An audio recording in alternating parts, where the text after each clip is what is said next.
The most important takeaway of Kamala Harris's first interview since becoming the Democratic nominee is that she still has nothing to say on inflation. The best she could come up with was yet again to wave at price gouging, even though she's already backed off her plan to supposedly deal with price gouging, saying, oh, no, it's not price controls, but she's got nothing else. She fell back on her first response, which she's already disavowed. The whole interview was only 27 minutes. She spoke for 16 minutes of it and was vague and dodgy pretty much the whole time. Dana Bash did an okay job of asking questions. What do you do when the candidate refuses to say what her day one agenda is? You follow up. She still refuses. You ask the other guy, the Veep nominee, Tim Walz, and he doesn't answer either. They don't really know what they want to do other than stick to the Biden agenda. She praised Biden's term. She said he was transformative, but then she said she wants to move on. She wants to bring America to what I believe the American people deserve, which is a new way forward, and turn the page on the last decade of what I believe has been contrary to where the spirit of our country really lies. Word salad.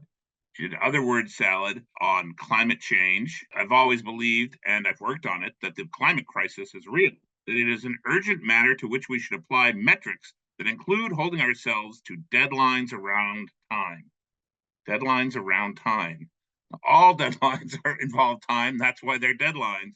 And of course, a lot of their climate agenda has failed to meet its deadlines. They're thousands short of the EV charging stations they said they'd set up. They've basically missed all their own metrics because they're ridiculous. But somehow she says that she no longer supports banning fracking because they passed the Inflation Reduction Act, and that's doing so much for the climate. She actually said she'd accomplished a lot as border czar because she'd gotten some spending in the Southern Triangle countries, spending that didn't stop the border crisis. Nothing has stopped the border crisis because they won't enforce the border, because they continue to wave illegal immigrants in. She pointed to the supposed bipartisan border bill, which Republicans rejected because it actually would further opens the asylum door, because it would write into law that anyone claiming asylum must be admitted into the country. That's nuts, but that's her only answer really on the border.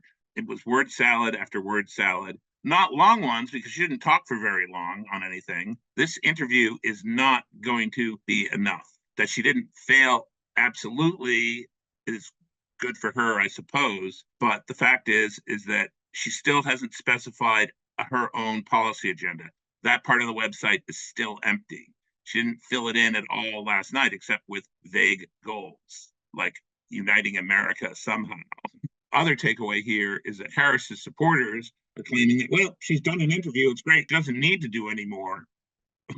Whereas, of course, her critics are saying, no, she needs to tell us more. And I think the voters would like to know a lot more about Kamala Harris because she's still just an image. Whether that works for voters who are still upset about inflation, about the border, about the economy, and the lack of jobs, we'll see. I'm betting against it.